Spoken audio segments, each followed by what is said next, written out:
Hello students हम कर रहे हैं क्लास 10th का हिंदी का पेपर। ये हिंदी का पेपर है क्लास 10th का। चलिए देख लेते हैं अप्रैल 2026 की प्रिपरेशन। क्लास 10th हिंदी का पेपर है, ये खंड का है अपठित बोध। आप देख ही रहे हैं 7 मार्क्स का क्वेश्चन है। खंड क में 2 क्वेश्चन आते हैं, तो हिंदी का पेपर है ये। तो खंड क में आपको एक अपठित बोध दिया है, आपको इसे पढ़ के इसके अकॉर्डिंग आंसर देने हैं। हम इसको पढ़ चुके हैं और इसके पढ़ने के बाद जो इसके आंसर्स हैं हम आपके साथ डिस्कस कर लेते हैं, जो इसके आंसर्स हैं। चलिए देख लेते हैं इसके आंसर्स।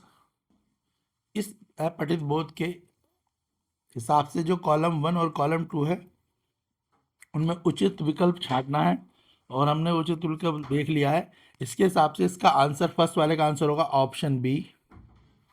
अगर आप भी पढ़ेंगे तो आपको समझ आ जाएगा, इसका आंसर ऑप्शन बी है। नेक्स्ट क्वेश्चन देख लेते हैं।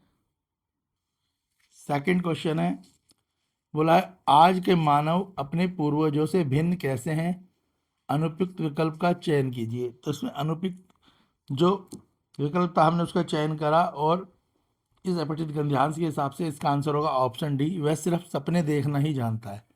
तो जो हमारे पूर्वज थे वो मेहनत करते थे, मगर आजकल का जो बच्चा है वो सिर्फ सपने देखता है। वो क्या देखता है? ओनली सपने देखता है।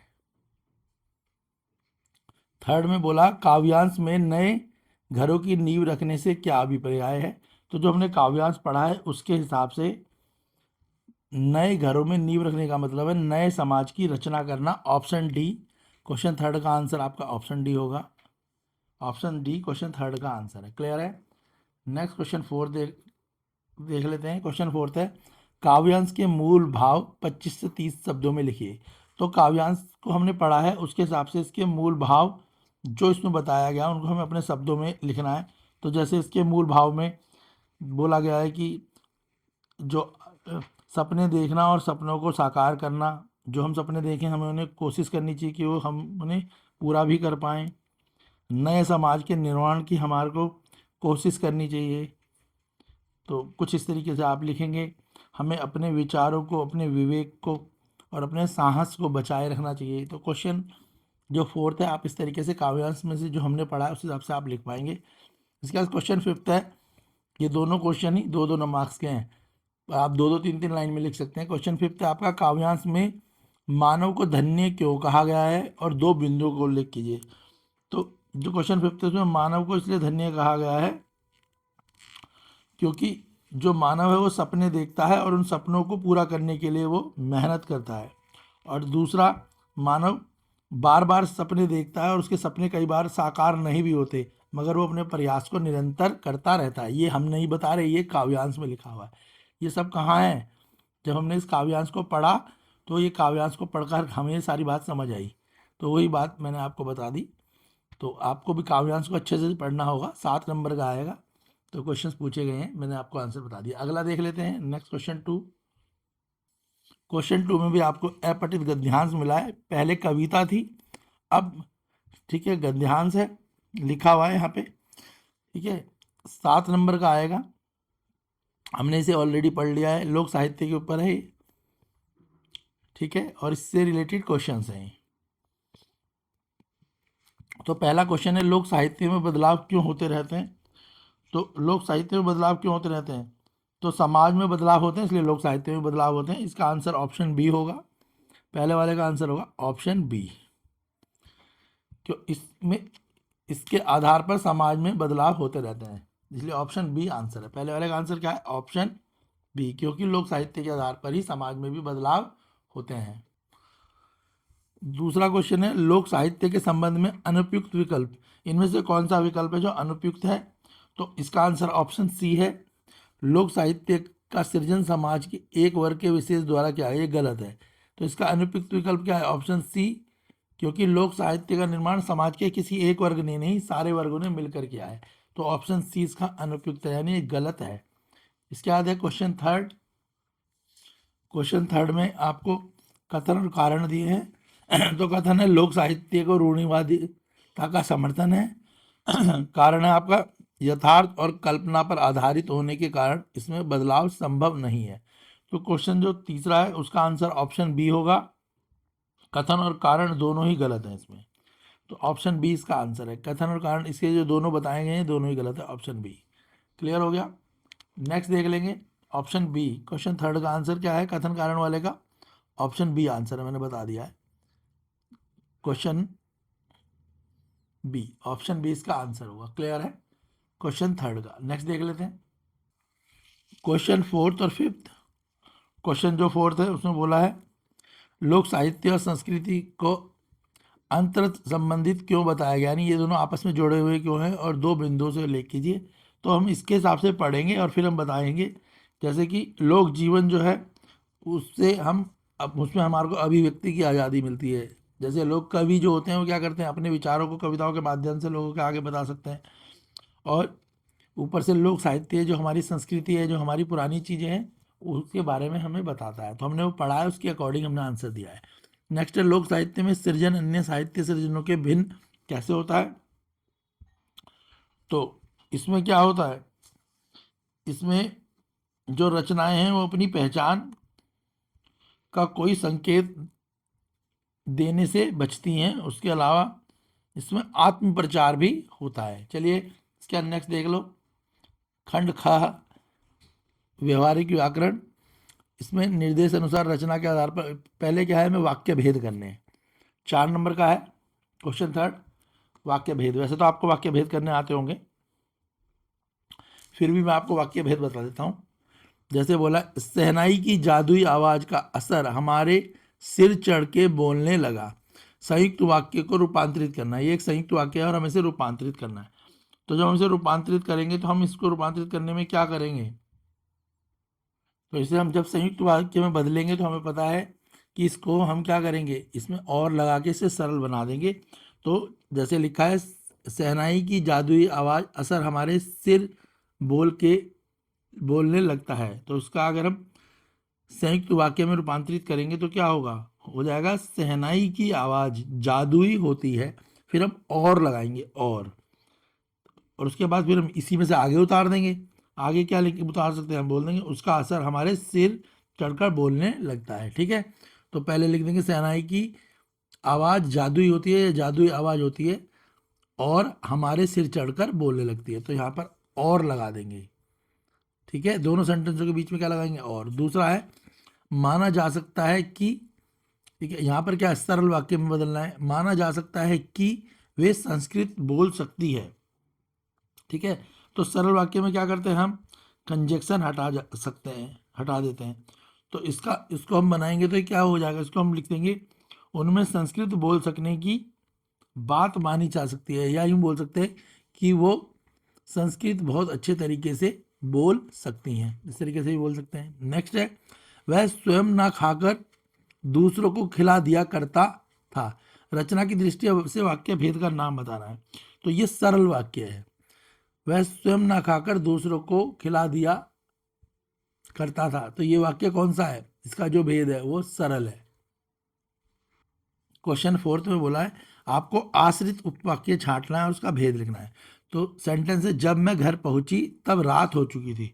तो देखो जब मैं घर पहुंची ये क्रिया विशेष है, तो इसमें आगे वाला क्रिया विशेष है, जब मैं घर पहुंची, इसको आप अंडरलाइन कर लेंगे और ये ही क्या है, इसी को बोल देंगे क्रिया विशेष आश्रित उपवाक्य है। क्लियर हो गया। क्वेश्चन फोर्थ देखो, क्वेश्चन फोर्थ में नियम अनुसार वाक्यों पर आधारित 5 प्रश्नों में से 4 देने हैं, तो कर्म वाच्यों में बदलना है। पहला है आपका पिताजी ने मन्नू भंडारी को बधाई दी। तो इसको किस में बदलना है, कर्म वाक्य में। तो हम लिख देंगे पिताजी द्वारा मन्नू भंडारी को, तो पिताजी ने की जगह लिख देंगे पिताजी द्वारा, फिर सेम उतार देंगे यहीं से, मन्नू भंडारी को बधाई दी गई। क्लियर है। नेक्स्ट है बोल, इसे भी कर्म वाक्य में बदलना है। उसने दकियानुसी मित्र द्वारा मेरी खूब बुराई की। तो इसको कैसे बदलेंगे, हम बोल देंगे उनके, यहाँ लिखा ना उनके, तो हम लिख देंगे उनके दकियानुसी मित्र ने मेरी खूब बुराई करी। तो यहाँ से क्या हटा देंगे हम, द्वारा हटा देंगे। क्या हटा देंगे, द्वारा हटा देंगे, और पहले वाले में पिताजी इसमें द्वारा लगा देंगे। तो दूसरे वाले में द्वारा हटा देंगे और पहले वाले में द्वारा लगाएंगे। तीसरा है, इसमें क्या है, इसमें वाच्य को पहचान कर भेद का नाम लिखना है। जैसे तुमसे ठीक से कूदना नहीं जाता, तुमसे ठीक से कूदा नहीं जाता। तो ये भाववाच्य है, क्योंकि हम अपने भाव से बता रहे हैं कि भाई तुमसे ठीक से कूदा नहीं जाता, तुमसे ठीक से चला नहीं जाता, ठीक है, तुमसे ठीक से ध्यान से पढ़ा नहीं जाता। तो यहाँ पे क्या आ रहा है, भाव आ रहा है। तो ये वाच्य कौन सा, हमारा भाववाच्य है। नेक्स्ट देखो फोर्थ वाला, या फोर्थ वाला या फिफ्थ वाला आसान है। किस, यहाँ पे भी क्योंकि क्या बताना है इस वाले में, इसने बोला किस वाच्य में पर्याय असमर्थता प्रकट करने वाली क्रियाओं का प्रयोग किया जाता है। तो देखो जहाँ पे हम असमर्थ हो, यानी हम में पे करने की कैपेसिटी ना हो, असमर्थता प्राप्त हो, तो वो भाववाच्य होते हैं। और हम ऐसे भी पहचान सकते हैं भाववाच्य को, जिस वाच्य में आपको से दिखाई दे, से, तो वो सारे वो क्या कहलाएंगे, वो भाववाच्य कहलाएंगे। ठीक है। और जिन वाक्यों में आपको, ठीक है, तो आप, और बाकी इसको एक और रूल से भी आप याद कर सकते हैं, जिन वाक्यों में आपको द्वारा दिखे वो सारे कर्मवाच्य होते हैं। और अगर उन्हें कर्मवाच्यों में बदलना हो, जैसे बोला पिताजी ने मंजू भंडारी को बधाई दी, तो इसमें द्वारा लगाएंगे तो एक कर्मवाच्य में बदल जाएगा। और अगर हमें पूछा जाए कि वाक्य कौन सा है, और अगर उसमें द्वारा लगा हो तो वो कर्मवाच्य है। अगर ने लगा है तो वो कौन सा है, कृतवाच्य है। अभी यहाँ पे लिखा है ना पिताजी ने, ये कृतवाच्य है, मगर इसे कर्म में बदलने के लिए द्वारा लगाया। दूसरा कृतवाच्य ये रहा, जो कृतवाच्य होगा उसको अगर बदलना है तो उसमें ने लगा दो, ठीक है, और उसमें द्वारा लगा हुआ है तो कर्मवाच्य है। तो जो पहले वाला था वो आपका कृत था, दूसरा वाला आपका कर्म था, क्योंकि यहाँ पे द्वारा लिखा हुआ है। ठीक है। और मैंने बताया जो भाववाच्य होते हैं उनमें से लगा देते हैं, जो भाववाच्य होते हैं उनमें अगर बदलना है तो से लगा देते हैं, और अगर उनमें से लगा हुआ है तो भाववाच्य है। ये देखो आप ऐसे समझ भी सकते हैं।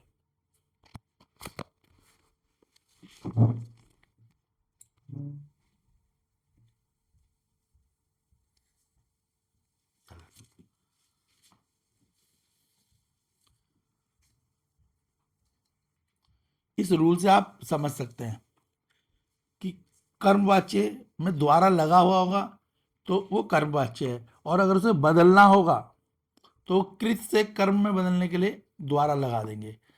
कृतवाच्य में ने लगा हुआ होता है, और अगर वो कर्मवाच्य है और कर्म से कृत बदलना है तो उसमें ने लगा देंगे, यानी पहले से लगा हुआ है तो कृत है, और बदलना है तो ने से उसे द्वारा में बदलना है तो यानी कृत से कर्म में, और कर्म से में द्वारा लगा हुआ है और कर्म से कृत में बदलना है तो ने। ऐसे ही भाववाच्य में से लगा होता है, जहां तुम्हें से दिखेगा वो भाववाच्य है। क्लियर हो गया। तो इस तरीके से हम पहचान सकते हो, जहां द्वारा लगा हो वहां कर्म, जहां ने लगा हो वहां कृत, और जहां पे से लगा हो वो भाववाच्य होते हैं। क्वेश्चन फिफ्थ देख लेते हैं। इसे पद परिचय देने लिखा हुआ है, पद परिचयों के आधार पर 5% है, 4 के उत्तर देने हैं। तो देखो पहले यहाँ पे उन्होंने, और उन्होंने को क्या करा हुआ है, अंडरलाइन लिखा है ना। उन्होंने बताया कि संगीत एक आराधना है। तो उन्होंने क्या है, उन्होंने एक सर्वनाम है ना। पता है ना संज्ञा और सर्वनाम का मतलब, तो सर्वनाम पता है ना आपको क्या होता है, जो संज्ञा की जगह पे आते हैं। तो उन्होंने क्या है, एक सर्वनाम है। ठीक है। और ये किस सर्वनाम, कौन सा सर्वनाम है, ये पुरुषवाचक है। तो पहले हम लिख देंगे उन्होंने, लिखेंगे सर्वनाम है, फिर लिख देंगे ये पुरुषवाचक है, उसके अलावा एक वचन कर्ता कारक है। ठीक है। तो उन्होंने में क्या लिखेंगे, उन्होंने में देखने से समझ आ जाएगा कि सर्वनाम है, और सर्वनाम कौन सा है, पुरुषवाचक, उन्होंने हम पुरुष के लिए यूज कर देते हैं। ठीक है। और उसके बाद लिख देंगे हम ये एक वचन कर्ता कारक है, पुल्लिंग स्त्रीलिंग भी लिख सकते हैं आप यहाँ पे। दूसरा वाला, वे बेहद कोमल और संवेदनशील है। तो देखो कोमल और संवेदनशील दोनों को किसके द्वारा जोड़ा गया, और के द्वारा। ठीक है। तो और क्या है, और एक अव्यय है, और क्या है, एक अव्यय है। क्लियर सी बात समझ आ गई। ठीक है। जो कोमल और संवेदन दोनों पदों को जोड़ता है, इसलिए ये समुच्चय बोधक है। तो और एक, तो पहले और को दिखाएंगे, और है क्या, अव्यय। और ये किसको जोड़ रहा है, कोमल और संवेदनशील को, इसलिए ये क्या है, ये एक समुच्चय बोधक होगा, जो समुच्चय का बोध कराएगा, दोनों का बोध करा रहा है। तीसरा, नेताजी का चश्मा, इसको अंडरलाइन करा है, नामक कहानी में स्वयं प्रकाश जी ने लिखी है। तो नेताजी का चश्मा को अंडरलाइन करा हुआ है, तो ये एक संज्ञा है। नेताजी का चश्मा क्या है, एक संज्ञा है, और ये व्यक्तिवाचक किससे रिलेट करती है ये? एक व्यक्ति से ना। तो नेताजी का चश्मा एक संज्ञा है और व्यक्तिवाचक क्या है? एक व्यक्तिवाचक पुल्लिंग एक वचन है। दूसरे में देखो, राम वृक्ष बैनीपुरी की भाषा, यहाँ पे सहज को अंडरलाइन करा गया है। और सहज क्या होता है? एक विशेषण होता है, ठीक है, यानी एडजेक्टिव है ये। सहज का मतलब विशेषण, ठीक है। जैसे कोई सरल आदमी, तो सहज का मतलब ये सहज एक विशेषण है, तो पहले लिख देना सहज ये विशेषण है। और कैसा विशेषण है? ये गुणवाचक है। उसके अलावा स्त्रीलिंग एक वचन है ये, ठीक है। तो आप इसमें पहले लिख देना सहज। सहज एक क्या है? विशेषण, और गुणवाचक स्त्रीलिंग है। क्लियर हो गया क्वेश्चन 5। क्वेश्चन 6 में आपको अलंकार दिए गए हैं। 5 में से कोई से 4 अलंकारों को आपको बताना है।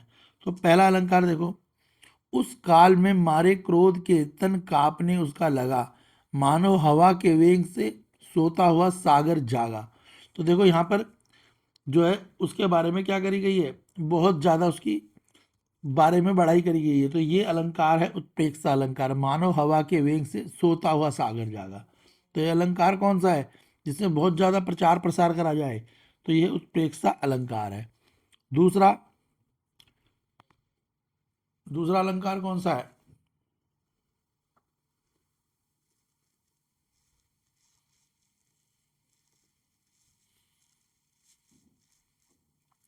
पहला अलंकार तो समझ आ गया ना। तो पहला अलंकार ये है, मानो हवा सा वेग सा सोता हुआ सागर। तो ये वाला फर्स्ट अलंकार जो है ये उत्प्रेक्षा अलंकार है। दूसरा देखो, दूसरा है आपका धस गए धरा में सभय साल। तो धस गए धरा में सभय साल ये मानवीकरण अलंकार है। कौन सा अलंकार है? मानवीकरण। धस गए धरा में सबल साल मानवीकरण अलंकार है, क्योंकि इसमें कुछ मानवीय गुणों के बारे में बताया गया है। तीसरा, गुरु चरण कमल बलिहारी, मेरे मनु की दुविधा टारी। तो देखो ये एक रूपक अलंकार है। समझ आ गया? रूपक अलंकार तो आपको आता ही है। गुरु चरण कमल बलिहारी, मेरे मन की दुविधा टारी, ये एक रूपक अलंकार है। इसके बाद फिफ्थ वाला देखो, सागर सा गंभीर हृदय हो, गिरी सा ऊंचा हो जिसका मन।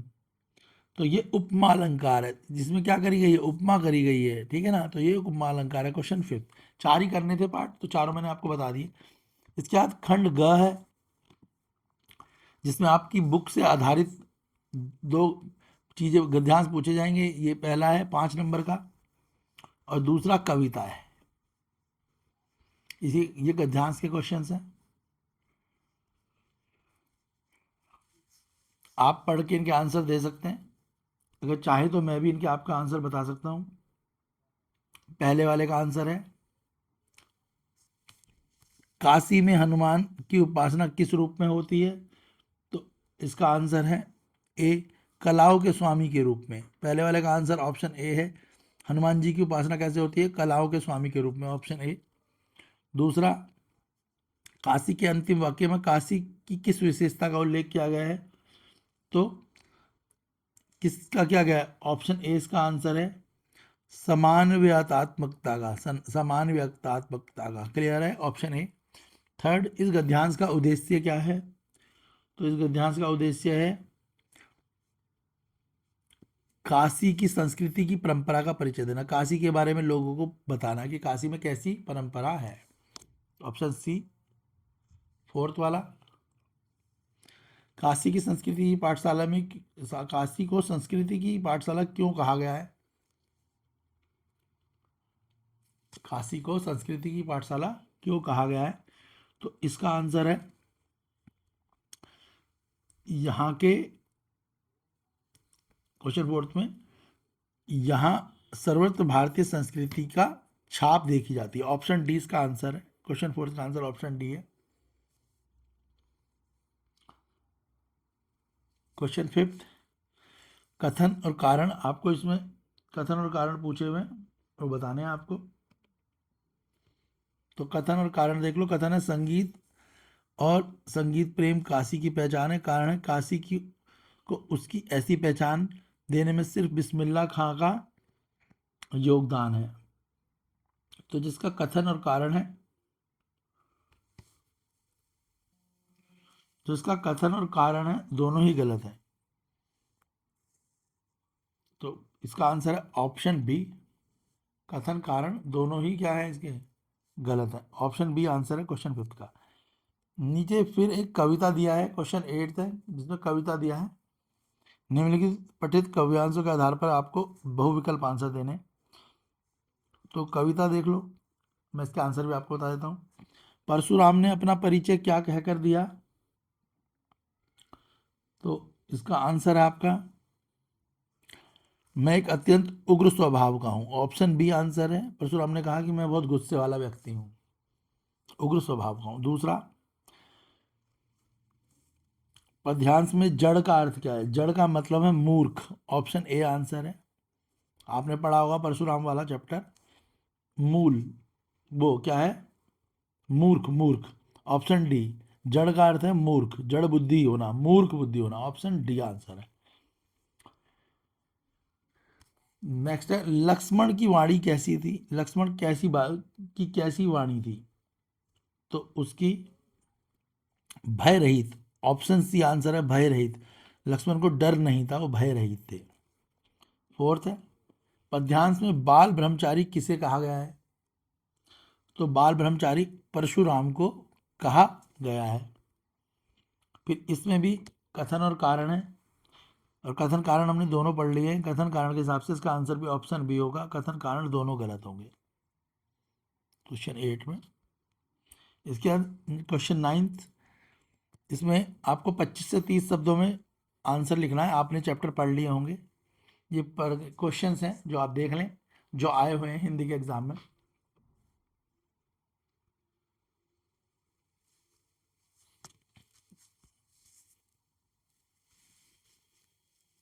क्वेश्चंस हैं,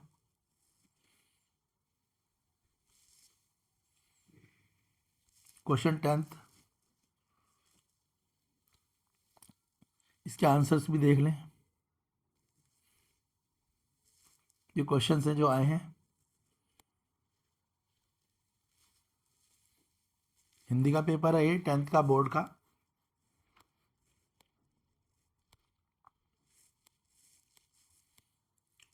क्वेश्चन 11,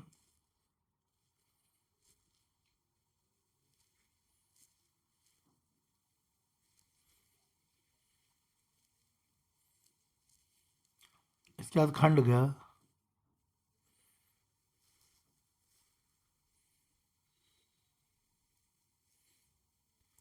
इसमें आपको स्वास्थ्य जीवन की शैली का महत्व बताना है। अपने भाई को 100 शब्दों में एक पत्र लिखना है।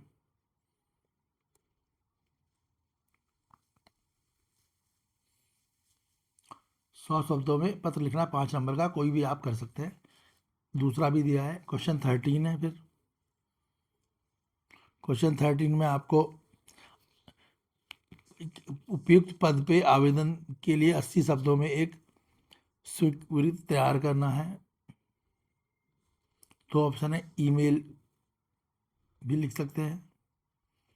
क्वेश्चन 14, किसी एक विषय पर संकेत बिंदु के आधार पर 120 शब्द का अनुच्छेद लिखना है। विषय है आपका जलवायु परिवर्तन, नारी सशक्तिकरण,